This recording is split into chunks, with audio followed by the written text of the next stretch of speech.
what's needed is some grasp of what self-governance would amount to, what common purposes or stakes are going to orient that governance. And yet that's exactly what's nebulous. So even those who may already have a concept of the people, which is of course a concept that's easy to come by, might need to feel the force of central ideas about it. So consider, for example, political rhetoric, which is designed to cultivate the kinds of powerful feelings that make political things happen. So conviction, loyalty, aggression, compassion, anger, joy, and respect. These are all feelings that can make you feel connected to a leader, connected to other people who you have never even heard of. And Martha Nussbaum, in her book, Political Emotions, draws the link very clearly between these kinds of emotions and the need to get your mind around the public, when she writes, if distant people and abstract principles are to get a grip on our emotions, the kinds of emotions that make political things happen, these emotions must somehow position them within our circle of concern, creating a sense of our life in which these people and events matter as parts of our own flourishing. So in other words, if you're going to feel these things in a way that's directed toward the public, then the public has to make its existence and its importance felt. And the question is how that can happen. Now, the difficulty of getting your mind around the public, the unobviousness of how you can do that, is a very fundamental problem, I think, that's really at the basis of some much better known, very well-known epistemic challenges to democracy. And in that sense, this question about the mind is more fundamental than even those challenges. So I'll just briefly mention some of those epistemic challenges to democracy. I find it useful to distinguish between the externalist challenges and the internalist challenges. So the externalist epistemic challenges concern institutions, mass communication systems, external conditions, that create epistemic conditions that are going to anti-facilitate democracy. So for example, mass communication might be inadequate to inform the public about matters they're supposed to decide, or disinformation, propaganda, poor journalistic practices. Those can all distort the information that we need to have. They can also create appearances of controversy or appearances of uncertainty when really there should be none. So famously, this happens with climate change, where it was already well known what the causes of it were, and yet companies like Exxon and there were concerted campaigns to undermine the certainty that was quite epistemically available. Or it's happened the same thing with tobacco, where it was well known that smoking caused cancer, and yet it got inserted into the public discourse as a concerted effort on the part of tobacco companies, efforts to make it look controversial or make it seem uncertain. And of course, Putin is pioneered techniques for doing exactly this. And then the third side of externalist epistemic challenge to democracy, as we all are living through, is that types of public discourse can cultivate intolerance, encourage people to regard their political opponents as enemies. So these are all ways that you could end up being in epistemically difficult, challenging conditions for democracy. There are also very old internalist epistemic challenges to democracy. Thinking of Plato, for example, who famously argued, some people are just not that good at governance and most people shouldn't do it. So that's why he's not a Democrat. After the World War II, there emerged in social psychology the research program oriented around what they called authoritarian personality, which developed the idea that some people are just not that good at pluralism, not that good at tolerating others. And then even more recently in political science, we have a line of thought that's culminated in an influential book called Democracy for Realists by Aiken and Bartels, summarizing a lot of empirical work, which they say supports the conclusion that some, maybe even most people, are not that good at forming policy preferences prior to selecting preferences for leaders. So on their picture, they think what really happens is that first people affiliate themselves with some representative, and only then do they form preferences for policy, which is kind of the inversion of what at least the folk theory of democracy says to do. And when you think about these epistemic challenges, if you consider how they could be met, it seems that they could be met only if we could cultivate a clearer grasp of what the public is. So in the case of the externalist challenges, one could use this clearer grasp to articulate values and principles that could guide policies to govern those institutions that I mentioned. In the case of the internalist challenges, we could use a grasp of what the public is to model what kinds of psychological dispositions would be like that would facilitate democracy instead of anti-facilitating it. And to do these things, one needs more than just any old concept of the public, the people. One needs to feel the force of what the public is. Okay, so that's why it's one set of reasons concerning democracy to think through what modes of mentality can we use to direct our minds toward the public.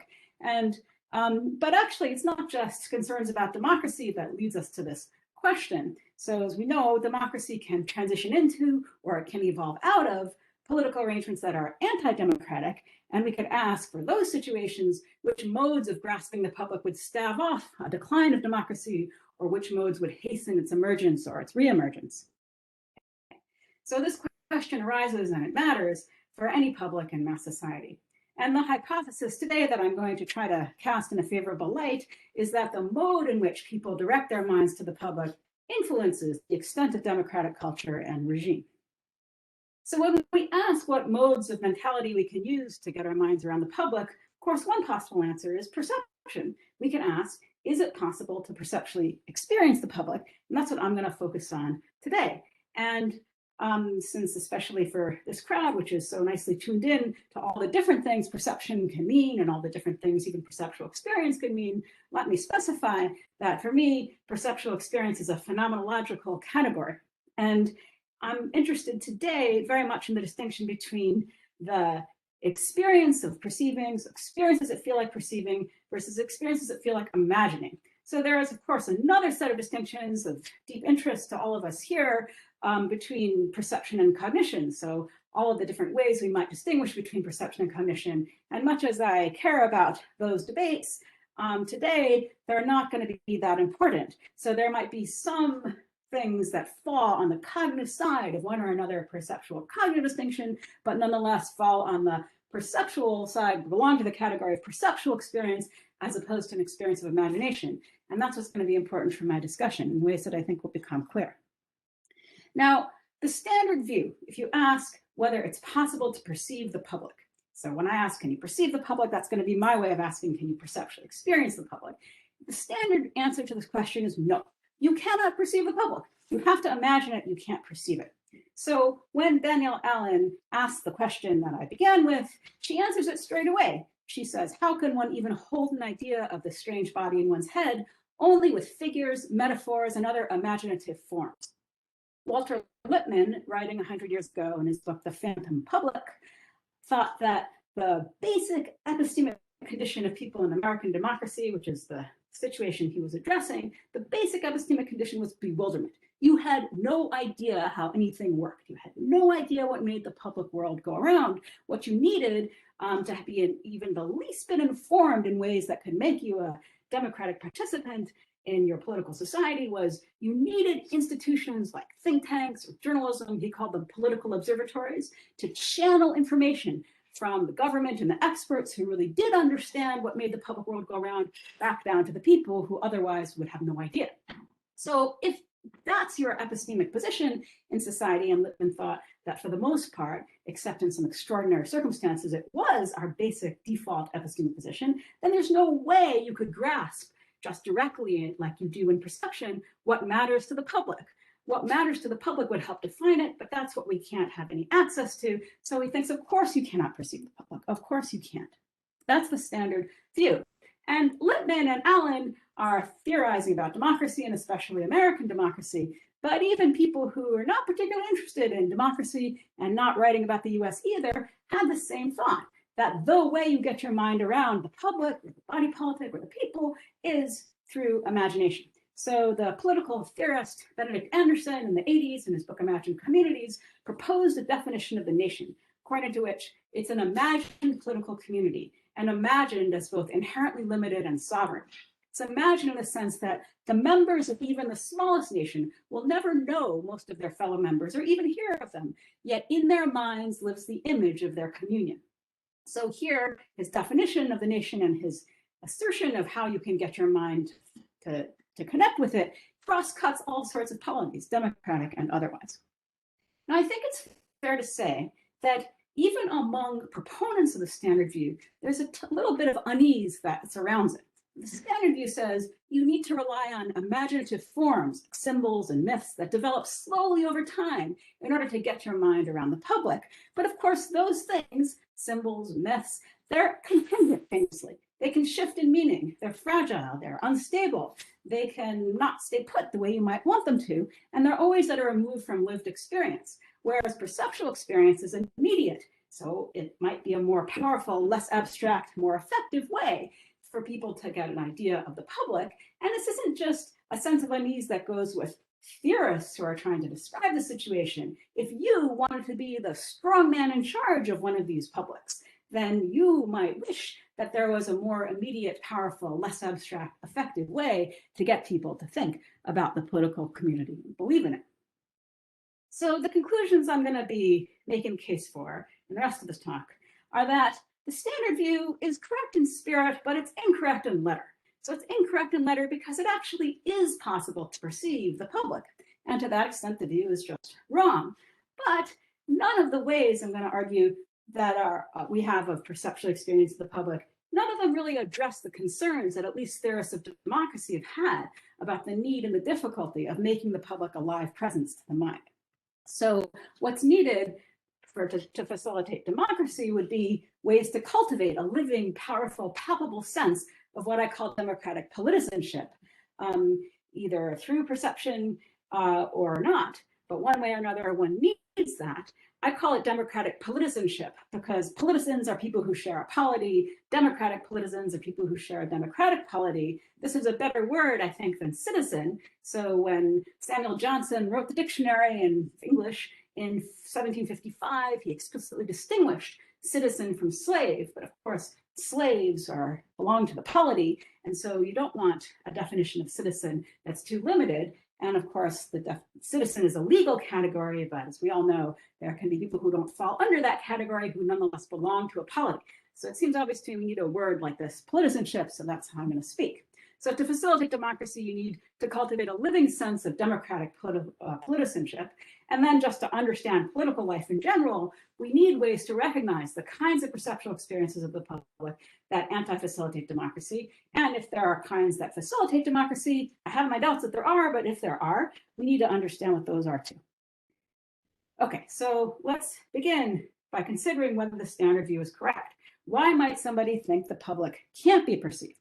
And I want to start by distinguishing two things we could be asking when we ask the question whether you can perceive the public. So there's two versions of this question.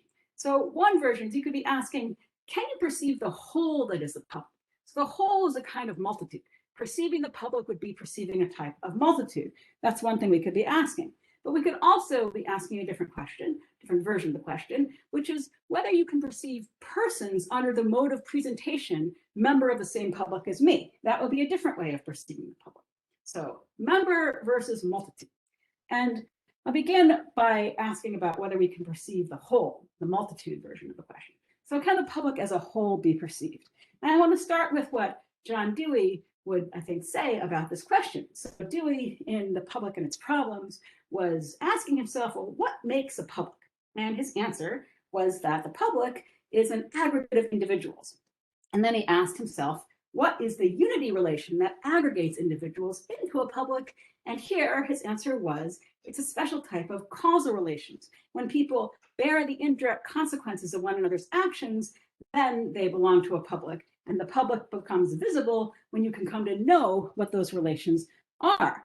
Now, if this is the way you think about the public, you might think that if you could perceive the public making unity relations, that would be a way to perceive the public itself. This is one way you could make your mind connect with the multitude.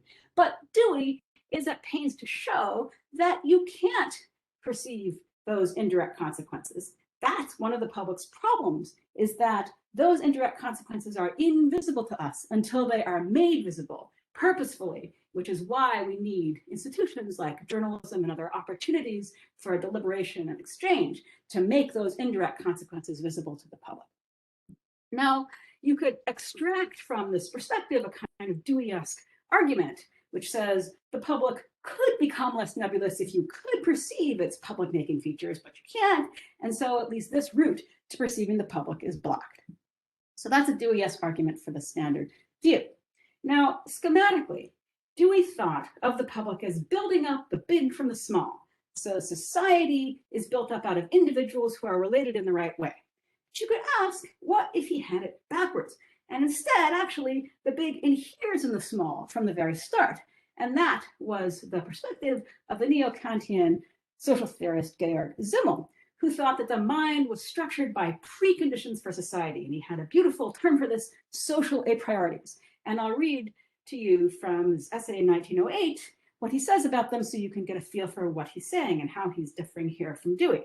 He writes, societal unification needs no factors outside its own component elements. It needs no factors. All you need are the individuals. Why? Because the consciousness of constituting with others a unity is all there is to this unity. This does not mean that each member of a society is conscious of an abstract unity. It means he is absorbed in the innumerable specific relations and in the feeling and the knowledge of determining others and being determined by them. The feeling and the knowledge of determining others and being determined by them. He's attributing to us the feeling and the knowledge already, a priori, of determining others and being determined by them. And I call this thing he's describing the social Anstoß, the social Anstoß. So this term Anstoß comes from Fichte. A.D. Smith, in his book, The Problem of Perception, takes on the term to describe one of his sufficient conditions for perceptual consciousness. So you may remember this from his wonderful book. If you know the book, he has this example where you like press your finger down on a table or something solid. And when you do that, you feel both your finger and the table in one and the same experience. And he thinks what's happening here, Smith does, is that we are experiencing all at once ourselves and this part of the world that's distinct from ourselves. Now, Simmel thinks something exactly analogous. He thinks that we experience ourselves always as a nexus between individuality and sociality. Neither of these strands has priority, neither is independent of the other. They form this experiential duality. So for example, from the first person, we feel ourselves to be both integrated into society, but also independent of it. We always have, he thinks, these two strands of feeling, of ourself as distinct from society, and yet as ourself as related to society. And from the second and third person perspectives, it's the same. When we apprehend other people, we apprehend them, he thinks, and can't help but do so in general social terms, like their roles as a butcher or a bureaucrat or a bus driver or something. But we also apprehend them as a nexus of an individual and those social definitions. So we experience people as superseding their social roles, and yet we cannot help but use various social categories, not just roles. Roles is just one example, but we cannot help but locate them socially in a social context at the very same time as we recognize that they supersede those things.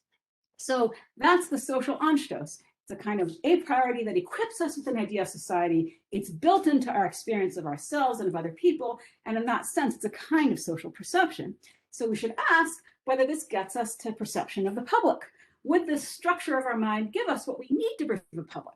Does it allow us to experience a public kind of automatically alongside our perceptions of other people? Well, I think it doesn't.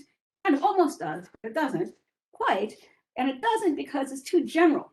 What's immanent in the mind, according to Simmel, is society as such, not this or that politically defined society specific to a time or a place. So even if the social as such, which is at issue for Simmel, is like a placeholder for political society, for all he says, you might have to supplement the preconditions he describes with imaginative forms to get an idea of a specific public, which is, of course, just what the standard view suggests. So where things stand is Simmel doesn't weaken the standard view. Dewey doesn't weaken the standard view. He might have been wrong to think that the public is fundamentally an aggregate, but he was right to say that you can't perceive the indirect consequences of our actions that they have on one another, and that those things do make a public visible. Now, perhaps the fact that you can't, so the standard view is sort of looking okay so far, but I'm thinking perhaps the fact that you can't perceive the public in the ways that I've talked about so far, maybe that doesn't preclude perceptual experience in the public. So I want to consider some more arguments. Now, here's one line of thought that may have occurred to you straight away, which is that the reason you can't perceive the public considered as a multitude is that it's too big. The public is too big to fit in any sensory field at all. Some people are not quite born yet, other people have passed, so the people has a temporal extent that reaches beyond everybody's lifetimes. So basically, it's not enough space, not enough time to perceive the public. And that's a powerful line of argument. It's also vulnerable, I think, to an objection. It's a kind of objection that we're very familiar with in the philosophy of perception, because in the philosophy of perception, we're familiar with the point that actually you don't have to see all the parts of something to see the whole. A ship might be really big, bigger than your whole visual field, but that doesn't stop you from seeing the ship. After all, it's right in front of you. You can see something by only seeing part of it. So you might think, well, you can experience the public by only seeing some of the public. Now, here's an interesting thing, is that if you ask who in history had this very idea, there is somebody, and it was Robespierre. Robespierre had this exact idea. He thought you could perceive the public by perceiving a big enough part of it. And he came up with this thought because he was concerned with this fundamental tension, as many theorists of democracy have been, between sovereignty and representation. So the puzzle is that if the democracy is ruled by the people, then what is the role for leaders? But if the leaders rule, then what's the role for the people? Somehow you have to combine these two things that seem to be in tension. And his solution to this puzzle was that he thought that there should be legislators, but those legislators needed to be surrounded by the multitude in a way that make them sense the presence of the people whom they represent. So they should make laws, but they should do it before a really big crowd. Really big crowd. And he had these very specific ideas about how many people needed to be in this crowd. He thought it had to be 12,000 people. And he thought that the rooms that they had in the Tuileries was too small, because the Tuileries, the Salle de Manège, only had room for 300 to 400 people, but he thought there had to be 12,000 people. Why? What would it accomplish to have these people looking at the legislators? He thought that before the eye of the multitude, corruption, intrigue, and deceitfulness would be quashed. Responsibility would flourish. So he was promoting this kind of popular surveillance that would give the legislators a perceptual experience of the people. Now, there's a lot of questions you could ask about this thought that Robespierre had, like why 12,000 people instead of 300 people? Why either of these numbers instead of just 25 journalists who are going to do more than just a look in the moment, but are going to go and write about you if you, in the manner of a watchdog, if you do some corrupt thing. But I want to set those things aside, because the important thing is that Robespierre found a perceptual experience of the public. He found a situation that would generate that experience, but it was an experience on the part of the legislators, If you consider what are the experiences of people who are part of the lucky 12,000, what are the experiences of the people who aren't in the 12,000? Who knows? It's only the experience of the legislators. So while that is kind of technically enough to show that the standard view is wrong, because if you can perceptually experience the public by experiencing a lot of people observing you because you're a legislator, the standard view is false. Okay, the standard view is false, but I actually don't want to rest my argument against the standard view, against the letter of the standard view, on Robespierre's example, because it's just so limited to this kind of weird situation, and it's limited to the experiences of the legislators. I want to rest it on a different type of example completely. I want to rest it on an example involving the mob. Okay. So my hypothesis is that the way you can generate a perceptual experience of the public is that you can perceive a mob as a public. And that's really why the standard view is wrong in letter. And that's really the most powerful type, or one powerful type of perceptual experience of the public that it's possible to have. So to defend this hypothesis, I have to explain what is a mob, what about mobs makes them seem like the public, and does this way of perceiving the public facilitate or does it anti-facilitate democracy? And my short answers to these questions, which I'll elaborate, are first, that a mob is a specific kind of open crowd, one that is infused with feelings of connectedness and momentum, but one that's also prone to violent destruction. What makes it seem like a public is that it generates a sense of both connectedness through diversity, but also a sense of political agency. And what is its relation to democracy? Maybe more complicated than it might initially appear. It anti-facilitates pluralistic and liberal democracy, but it promotes feelings of equality underlying what people sometimes call a Herrenlook democracy. And I'll explain what that is in a moment. Okay, so let's start with what is a mob. And I'm interested in the type of grouping of people that is going to generate a perceptual experience of the public. And so I'm going to turn, among the large literature there is on group psychology, I'm going to turn to the person who I think is the best phenomenologist in that group, which is Elias Canetti in his book, Crowds and Power in 1960, who is writing about crowds in general, and a mob is going to be a specific kind of crowd. And there's there are two sets of features of crowds that I'm going to argue make up this special kind of mob, a very typical kind of mob, perhaps not the only kind of mob, but the kind of mob that I'm going to say generates a perceptual experience of the public. So let me just read you this quote from Canetti, Crowds and Power, where he writes, "It seems as though the movement of some of the people in the crowd transmits itself to the others." So you can sort of think of the wave in a stadium where movement looks like it's going from one person to another. Now, Canetti is talking here about an open crowd. Robespierre was talking about a closed crowd, like this group of people watching the legislators. They would supposedly be in like a big opera house, or in the imperfect case in the Tuileries. But Canetti is describing the open crowd, which he says the natural crowd is the open crowd. There are no limits to its growth. It does not recognize houses, doors, or locks, and those who shut themselves in are suspect. So the urge to grow is the first and supreme attribute of the crowd. So this gives us our first set of features of a crowd, which I'm going to say the first set of features that creates a mob that gives the perceptual experience of the public. It's a kind of open crowd, it's energized for violence, and it has its own dynamics. I'll mention another actually Italian thinker from 1891, Scipio Siegel, who was a criminologist and also very interested in the group psychology of crowds.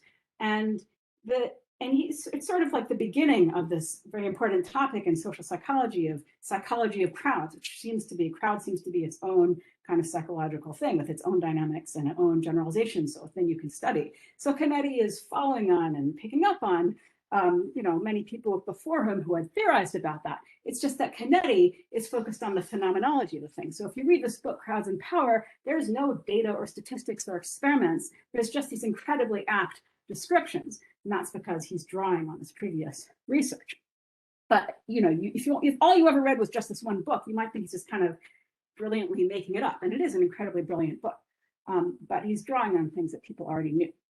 Okay, so just to elaborate a little bit on this first set phenomenologically of features of being in a crowd, he emphasizes the ways that being in a crowd makes you feel freed of social distances and divisions. Here he writes, "In that density where there's scarcely any space between and body presses against body, each man is as near the other as he is to himself. Each man is as near the other as he is to himself, and an immense feeling of relief ensues. It is for the sake of this blessed moment, when no one is greater or better than another, that people become a crowd." People become a crowd. So notice the phenomenology he's describing of connectedness here, a kind of connectedness through visible diversity. So visibly, when you have this, imagine a kind of moving crowd, it's an open crowd, it's moving, it's growing as it moves.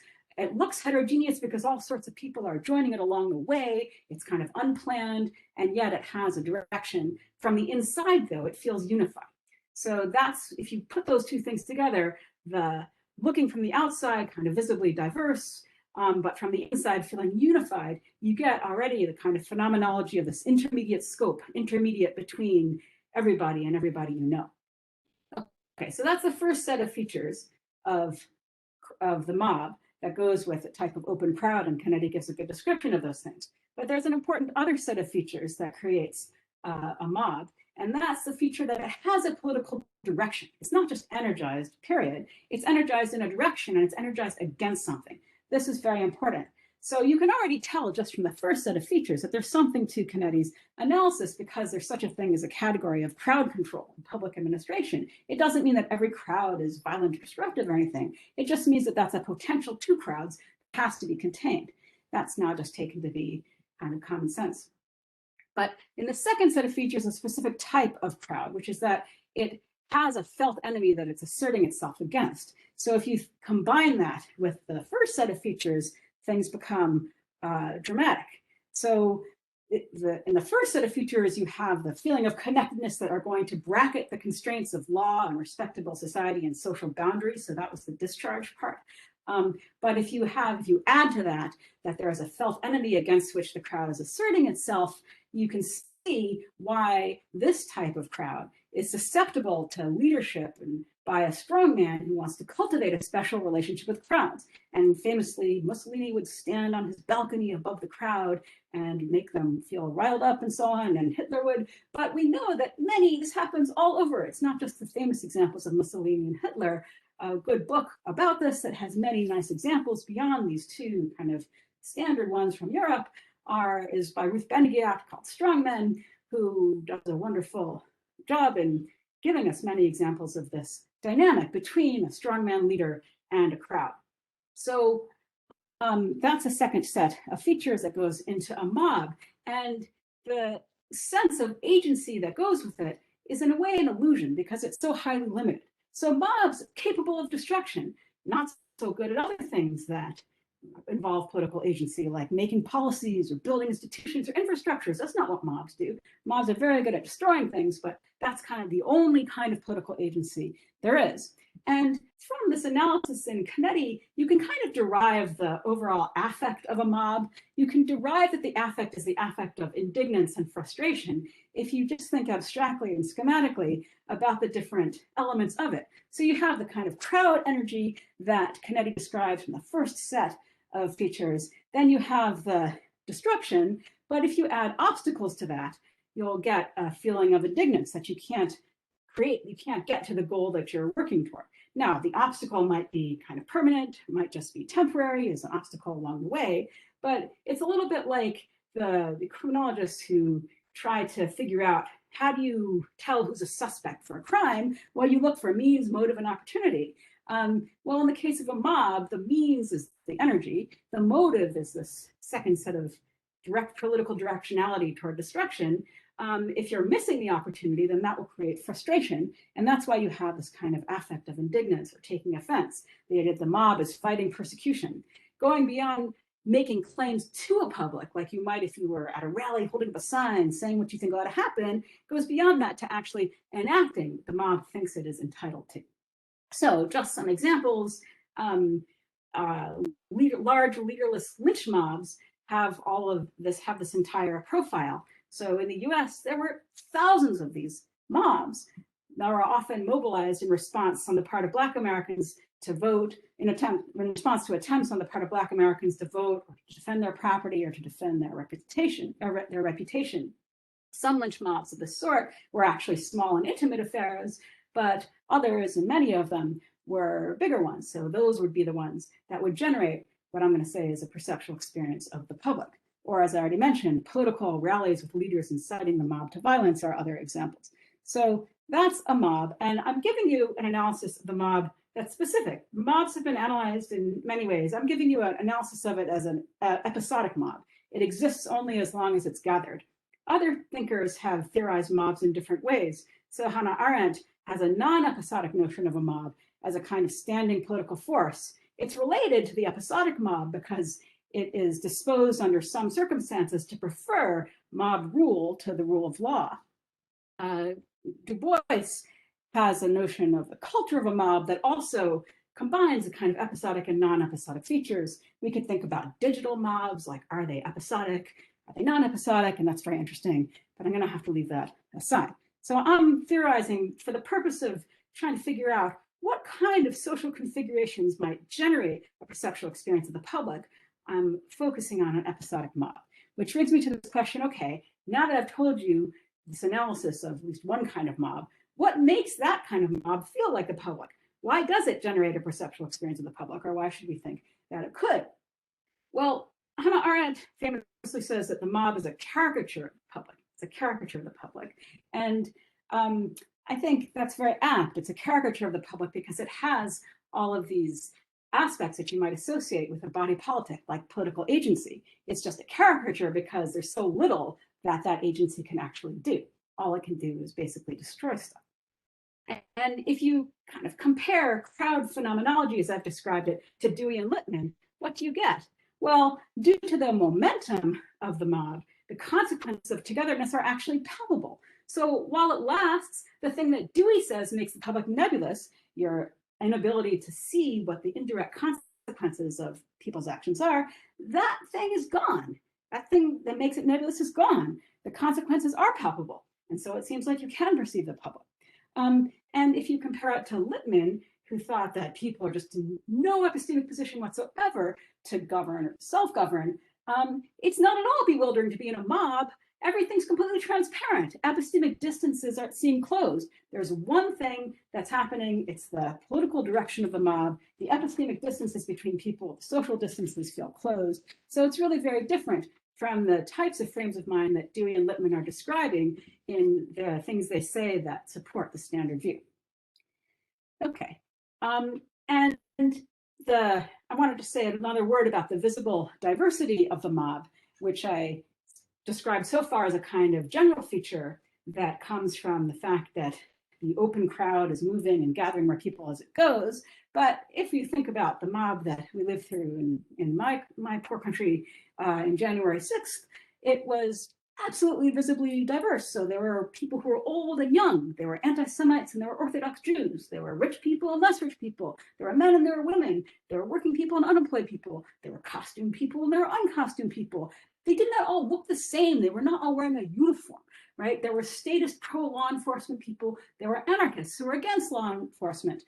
Probably there are people whose own minds and political inclinations were changeable, and there were other people who for sure are way more recalcitrant. So in other words, it was a very diverse crowd of the US right. It was visibly diverse, and that from the inside would make it feel like very heterogeneous enough to be a public. It's not just like a group of your buddies. You know, you feel connected to them, but that's what's exhilarating. You feel connected to them despite the fact that they're not your buddies. They are now, but you didn't know them first. You know, crowds are bonding. That's why people go to like rock music concerts. Okay, so, and obviously it had this anti-government, anti-establishment political direction, completely obvious. Just having some clips from people who were at this event to show you some evidence that they did indeed think of themselves as the rightful public. We own it, they said, of the US Capitol. They don't own it, it's our house. The building belongs to us, and so on. They've come to take it back, etc. Okay, so last question about mobs in terms of my making the case that mobs generate a political perceptual experience of the public. What is its relationship to democracy?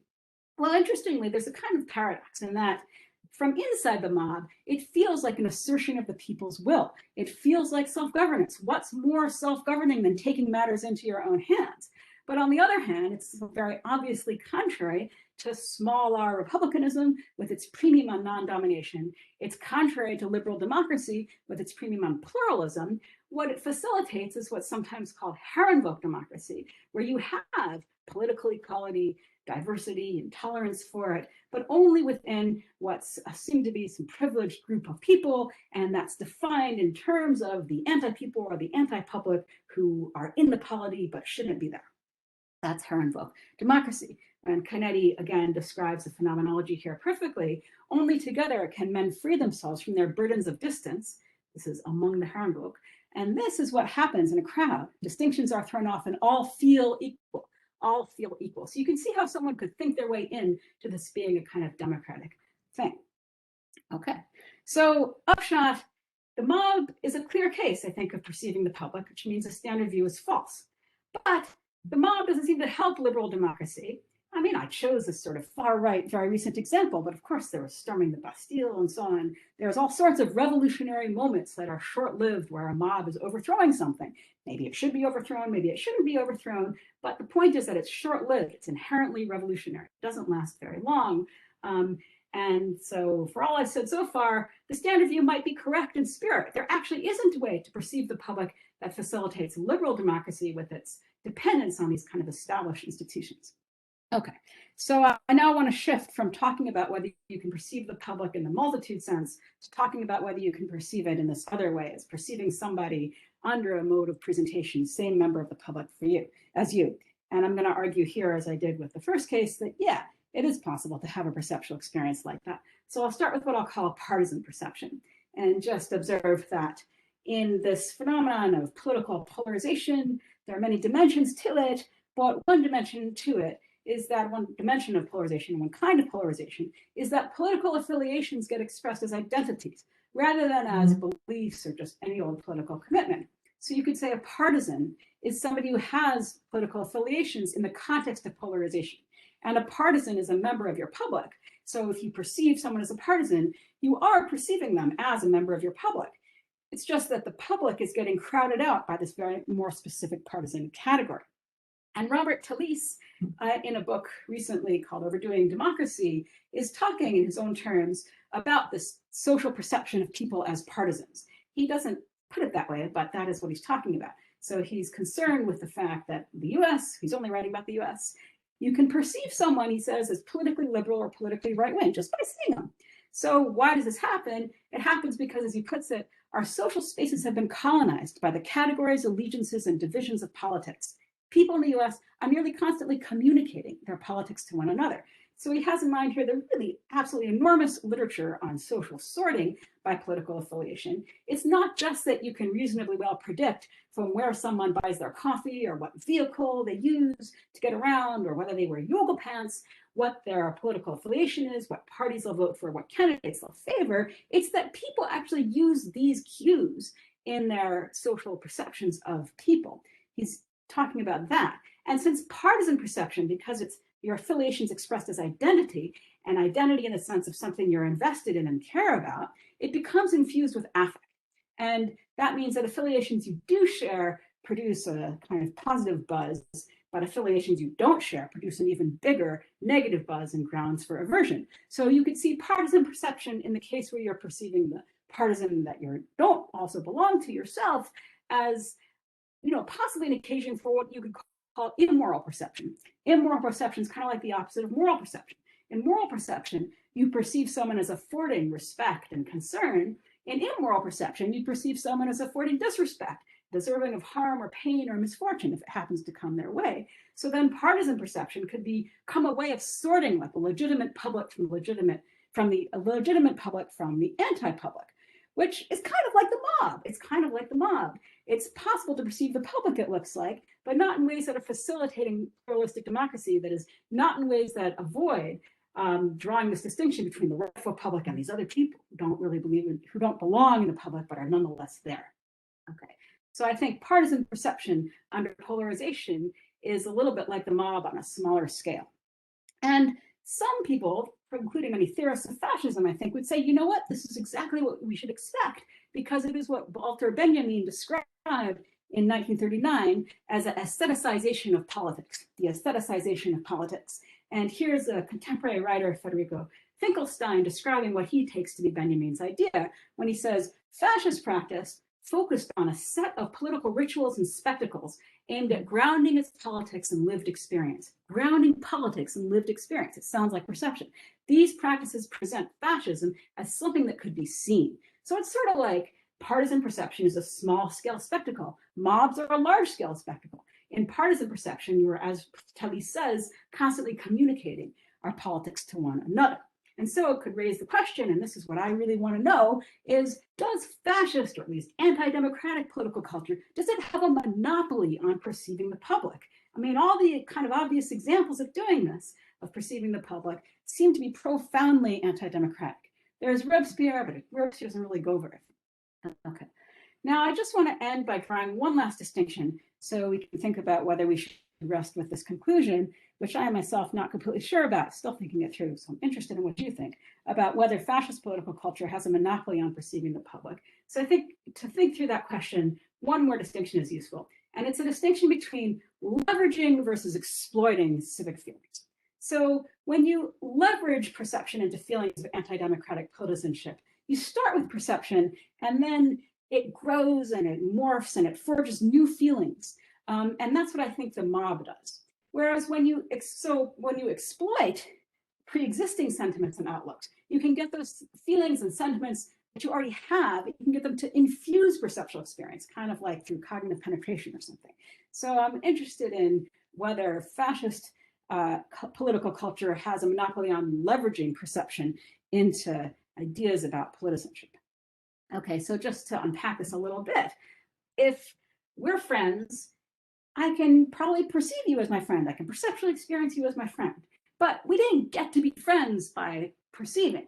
We got to be friends by talking and doing stuff together. But once we became friends, then I could experience you as my friend. And so similarly, if we're fellow politicans, I could probably experience you as my fellow politician, but maybe we don't actually come to regard one another that way just by perceiving one another. It looks like something else has to happen between us besides that, just as with friendship.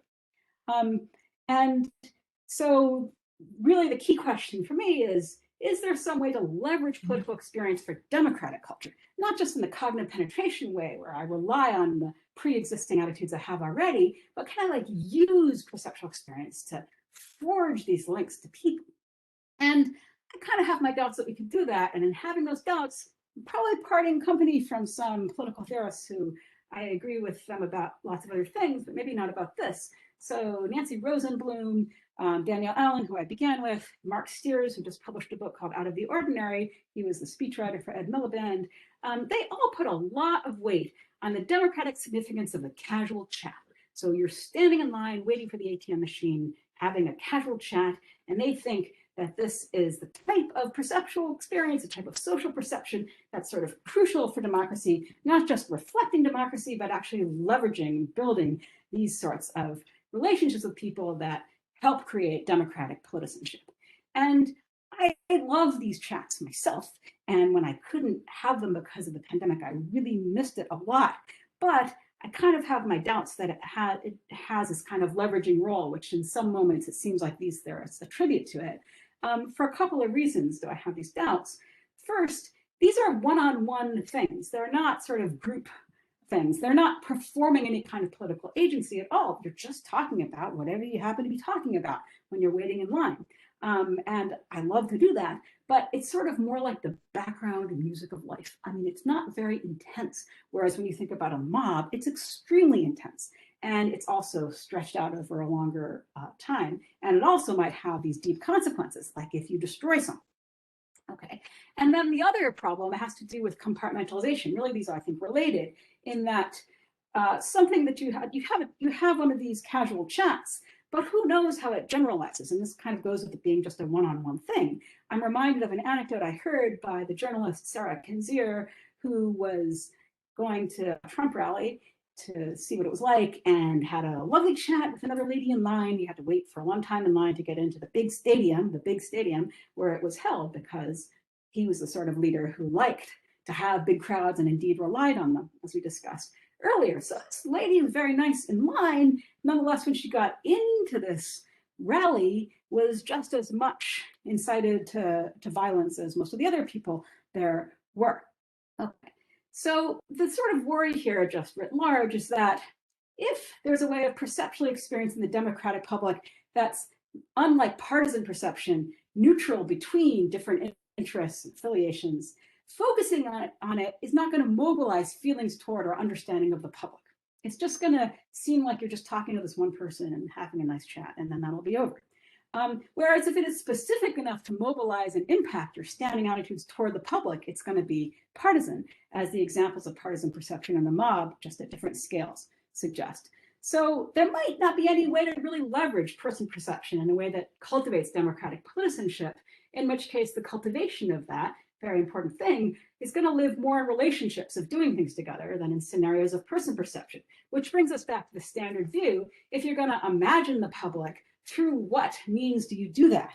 Is it that first there are some practices and then there's imagination? Is it that first there's some imagination and then you're ready to do the practices? That's a big problem, a big question that everybody would like to solve. So there is a leftover question here, which is that I just haven't had any time to discuss, but it really does belong in this topic, because I've been talking just about person perception, but we should certainly ask how much the built environment of perception can do to cultivate democratic politicianship, which is a huge topic in urban architecture and landscape architecture, and it's been discussed beautifully by the political theorist Bernardo Zacca. So I've really just been focusing literally on perceiving people, either a bunch of people or just one person at a time, or maybe a few at a time. But there is another perceptual question we could ask, which is how might perceptions of just the built environment interact with our development of politicianship and feelings of politicianship? So that's the question. How can we bridge, it's a version of this overarching question, which is how we can bridge the gap between democratic politicianship and everyday life. And that's it.